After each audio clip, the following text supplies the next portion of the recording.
My wife and I, we had the opportunity a couple of summers ago to visit Lake Placid, New York. Of course, that's the site of where the 1980 Winter Olympics took place, and since that was the year of the proverbial miracle on ice, when a bunch of American college kids beat the big Russian juggernaut professional hockey team, and since hockey is, from what I understand, a much beloved sport up in these here parts, I thought I would share with you a cute little story I heard while I was there. It seems the King and the Queen of Sweden, where my wife's family are from, they were attending the Olympics, and they thought it would be good, since hockey was so big in Sweden, to be able to go and watch their beloved Swedes play.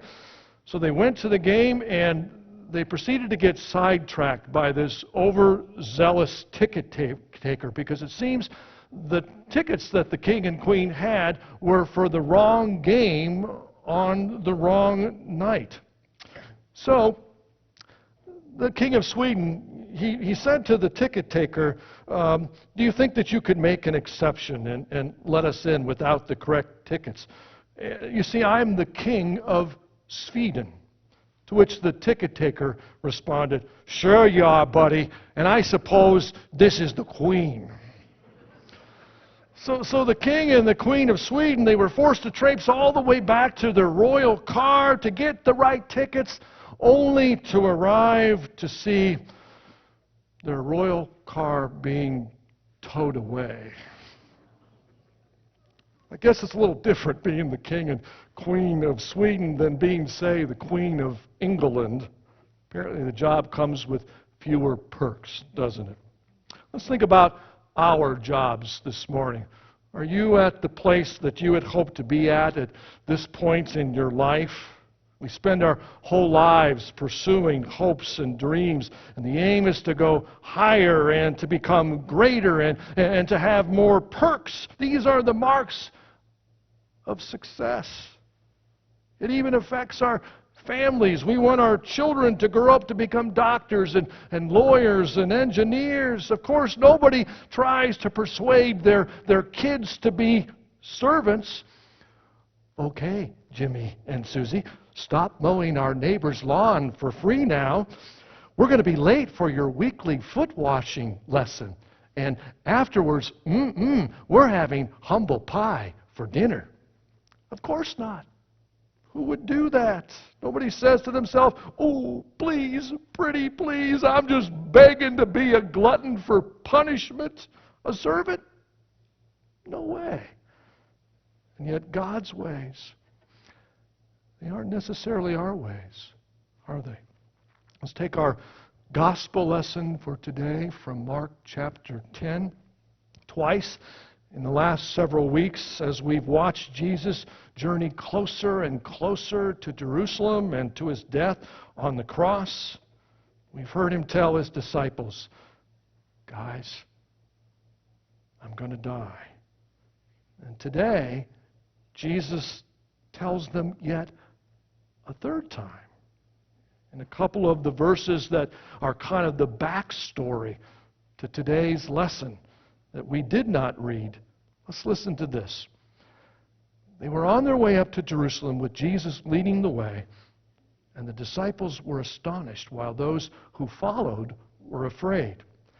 And again he took the 12 aside, and he told them what was going to happen to him.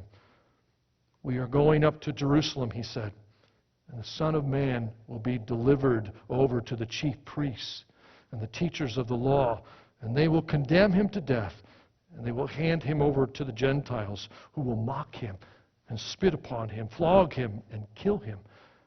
And after 3 days, he will then rise. And you know what? Jesus, I think, might as well have been speaking Greek to his disciples. Then again, let's wait a minute. I seem to recall a guy by the name of Alexander the Great, about 350 years before Jesus. He came through that part of the world, conquered it, made this swath pretty much from Greece all the way to Egypt.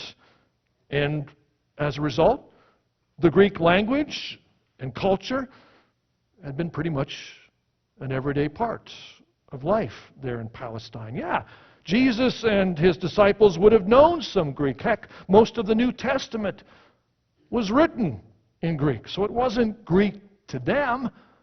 Maybe a better analogy would be to say that it was like Jesus was speaking English to his disciples. In other words, they weren't getting what Jesus was saying.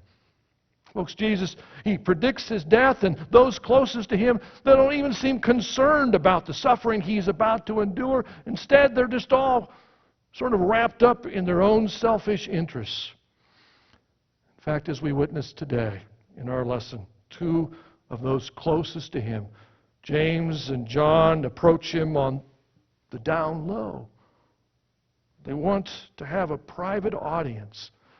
I mean, that in and of itself should be to us a warning. Teacher, they said, we want you to do for us whatever we ask. Now there's a red flag.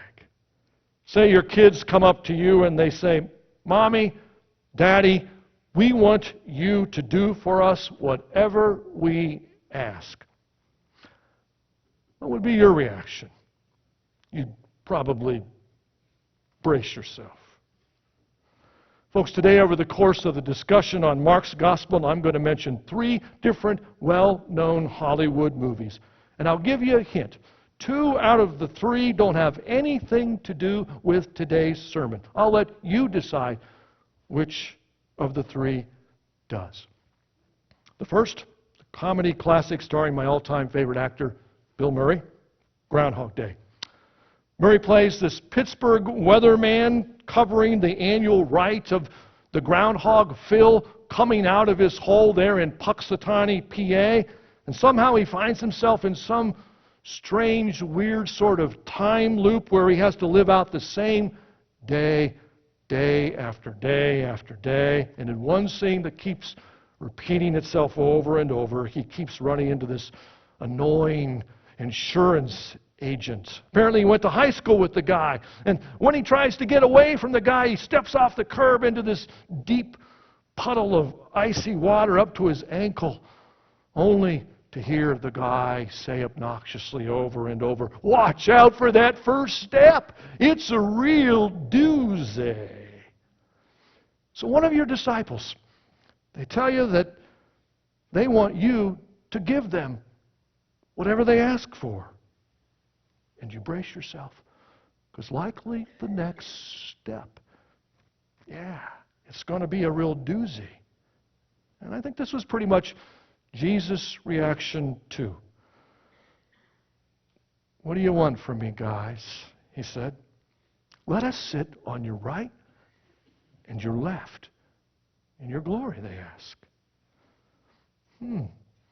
So this is the desire of their hearts, Jesus is probably thinking. I mean, after hearing Jesus teach for 3 years, you'd think at least James and John, 2 of his 3 closest disciples, they would have learned something.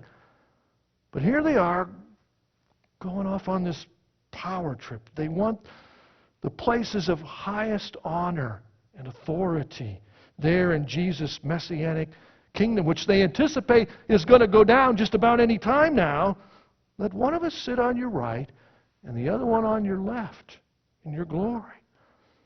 These are the prime seats at the table of power with the kingdom movers and shakers. Obviously, this is something that they had strategized over back at home. In fact, as we heard in Matthew 20, James and John's mother, some in the ancient world cooked up a story and called her Salome. Some scholars believe that she was the sister of Jesus' mother, Mary, and thus she would have been Jesus' aunt. And if this was so, then James and John would have been the first cousins to Jesus, and perhaps they hoped that family ties would sort of leverage their position. Nepotism is what we call it today. Something that never happens in our lives, does it? Of course it does. I first learned about nepotism when I was in Little League, and my coach allowed his son to start at first base.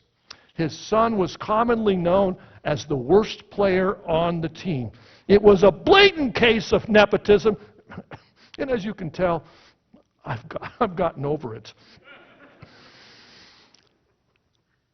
Yeah, in the world we live in, it happens all the time, doesn't it? Look how often it happens in politics. Do the names Bush or Clinton ring a bell? Some of you remember that after winning the 1960 presidential election, that JFK, he appointed his younger brother Bobby Kennedy as Attorney General. And as you might imagine, this was sort of controversial. After all, Bobby, he was only 35 at the time. He had no experience in any state or federal court, but JFK, ever the quick wit, said, "I concede that it's not wrong to give Bobby a little legal experience before he goes out to practice law." And the only problem was he was going to get a little legal experience as Attorney General of the United States. No, it's not uncommon for people to try to use family, to use social ties to get ahead, to cut in line, or to get bumped over someone who may be more qualified than we are. And why?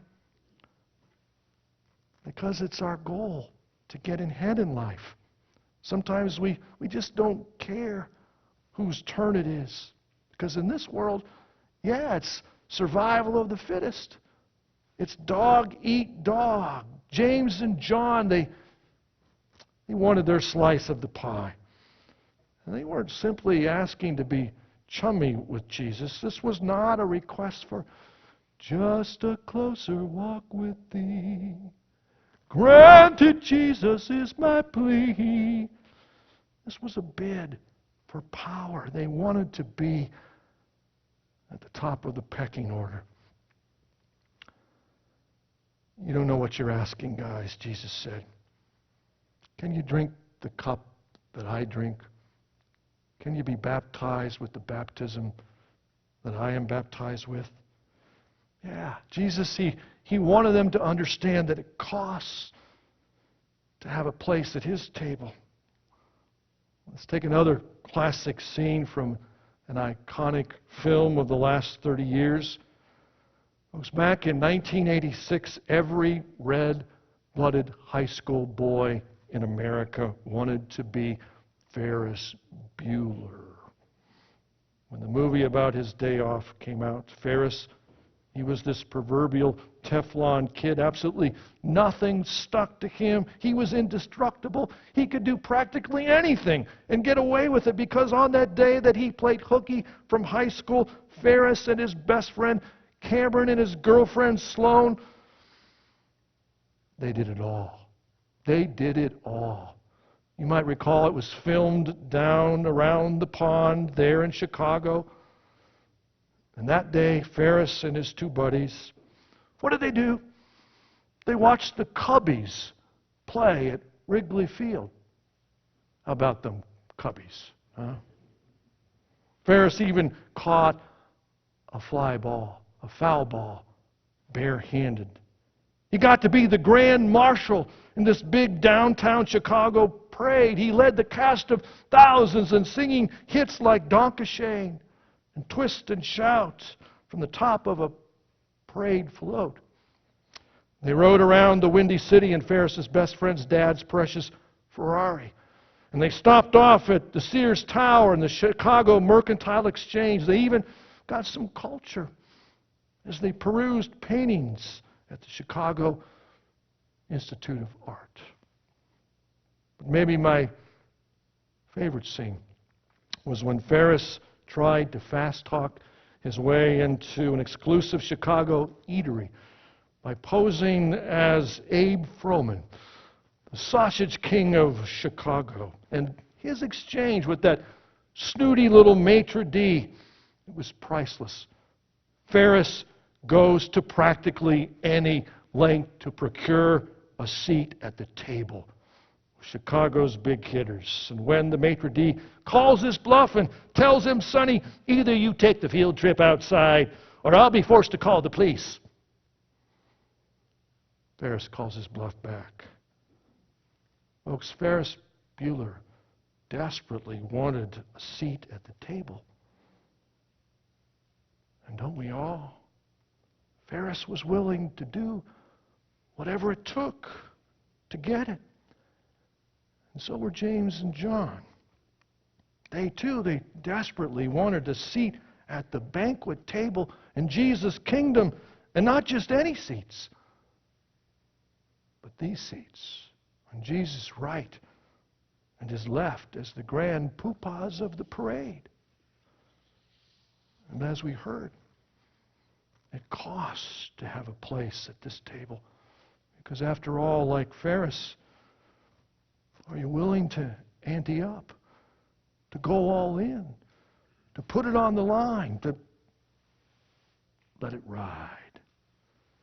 Because to ask for a place of honor at this table is to request to share in Jesus' sufferings. The Apostle Paul, he gives us a little image of this in Romans chapter 8, where he says, "Now if we are children, then we are heirs, heirs of God, and co-heirs with Christ. Indeed, we share in his sufferings, so that we may also share in his glory."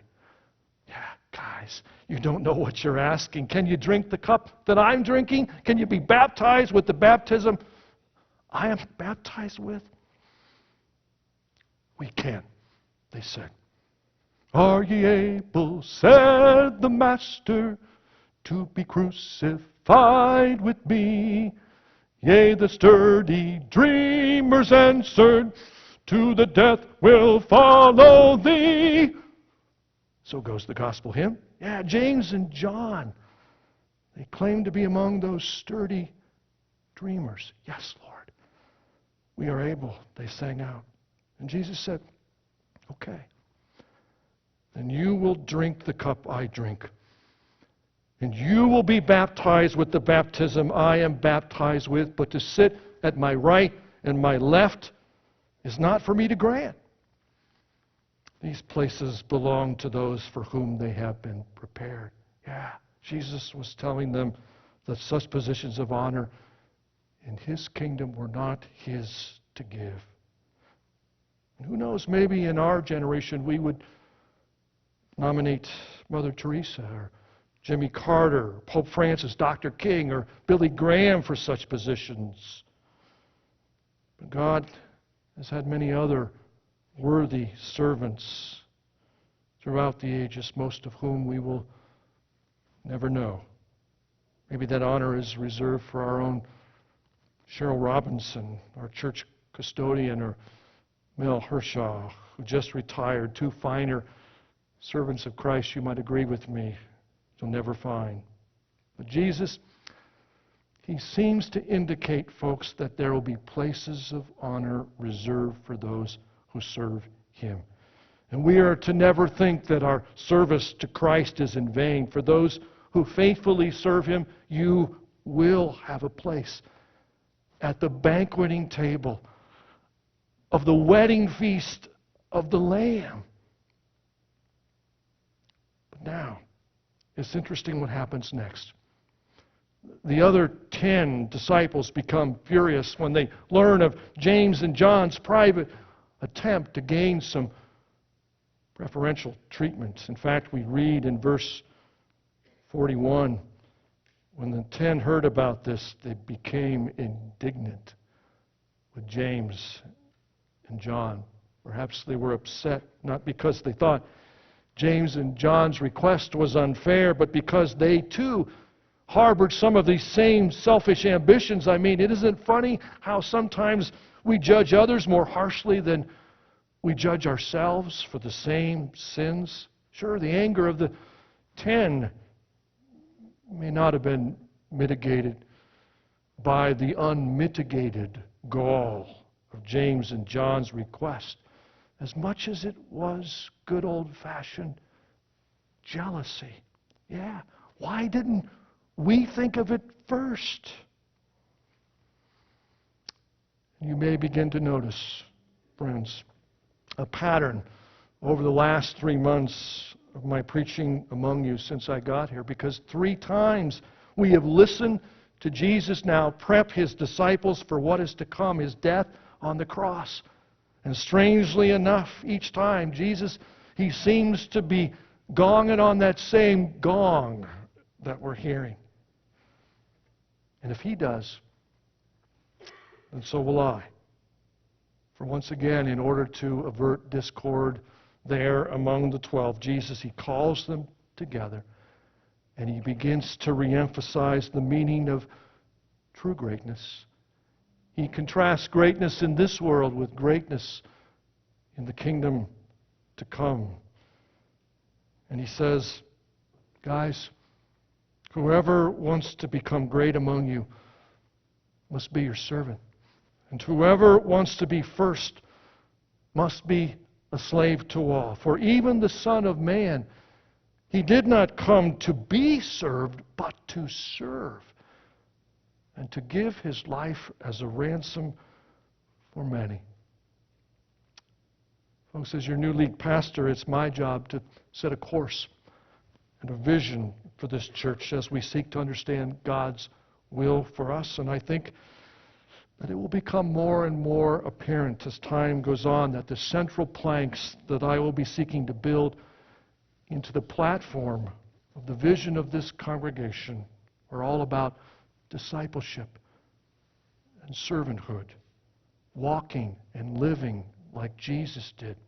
After all, if the great matchless God of all of the universe was willing to stoop down, to become flesh, to move into our neighborhood, to climb down into the ditches and even wash our feet and then be crucified for us, if this is greatness at its zenith, if it was good enough for Jesus, then it's got to be good enough for us. In fact, Jesus, on the last night of His life, what were some of His last words?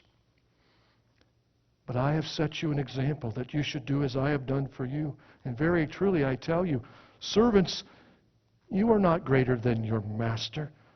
Now that you know these things, you will be blessed if you do them.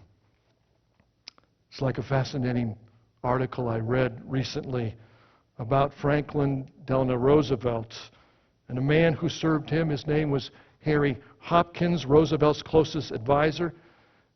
And yet during World War II, when his influence with Roosevelt was at its peak, Hopkins, he had no official cabinet position. In fact, a political foe even asked Roosevelt, why do you keep Hopkins so close to you? I mean, you surely realize that folks distrust and resent this guy. And Roosevelt said, someday, you may very well be sitting here where I am now as President of these United States. And when you are, you'll be looking at that door over there, and you'll know that practically everyone who walks through it wants something out of you. And you'll learn what a lonely job this is. And you'll discover the need for somebody like Harry Hopkins who asks for nothing except to serve you. Interestingly enough, Winston Churchill rated Harry Hopkins as one of the half-dozen most powerful people on the planet in the early 40s. And the only source of Hopkins' power was his willingness to serve. Friends, Christ also is looking for people whose only desire is to serve Him. And let's remember that Jesus made it very clear what that looked like. He reminds us, He modeled for us again and again that when we've done it to the least of these, that we've done it also to Him. Obviously, as we said earlier, for most people, they have no interest in being a servant. The needs of others first. Ha! That's why we tend to avoid feeling guilty over our failure to serve by criticizing those who do. Mother Teresa was often challenged over the long-term effects of her ministry among the poor there in Calcutta, India. She was asked, why give people fish to eat? Why not teach them how to fish? Quick as a split, she came back and she said, my people can't even stand, let alone fish. They're sick, they're crippled, they're demented. I'll tell you what, when I have given them a fish to eat and they can stand, then I'll turn them back over to you and you can give them a rod to catch fish, okay? Yeah. We here at Community Church, we seek to serve Christ in this community and beyond. And sure, we need to teach people how to fish, no question. But sometimes they just need a fish today. And there are so many ways that we can be serving as God's people here in the Douglas area through simple acts of kindness. And yet, as Jesus models for us in today's lesson, sometimes it's going to take the courage to be willing to die to ourselves. Let's take Steven Spielberg's masterpiece of a film about a German industrialist, Schindler's List. The film chronicles the heroic efforts of Oskar Schindler, who, as a result of his selflessness, was able to save over 1,000 Jews from going to Auschwitz. And when he found out about the atrocities going on there, he began this systematic effort to save as many Jews as he could. So for money, he would buy Jews to work in his factory, and this meant that though he entered the war as a financially wealthy industrialist, by the end of the war, he was practically bankrupt. And when the Germans finally surrendered and Schindler was able to meet with his workers and declare that at midnight they were set free to go, there came this emotional scene in the film where Schindler said goodbye to these people, and he sobbed, and he said, I could have done more. He looked at his card. He said, why did I say this? I could have bought 10 Jews with this. He looked at his watch and he said, why did I keep this? I could have bought one more. Schindler had a heart for serving and saving people. And isn't that what Jesus is trying to tell us about what true greatness is all about? Isn't that why at the end of Schindler's List that they show many of these Jews that he saved going up to his grave and putting a stone on his gravestone? It was a Jewish tradition. The stone symbolized that the memory of this man will not be blown away by the wind. It will be remembered. Friends, no act of service to Christ will ever be blown away by the wind. You know, when I was a little boy, maybe like me, you found yourself at big family celebrations, always sitting at the kids' table. And it seemed like you would never, ever get to sit at the big people's table. And yet, I think I would have done almost anything to do so. And wouldn't you? Oh, how we wish to have a seat at the table. Ferris wanted a seat. So did James and John. Can you drink the cup I drink?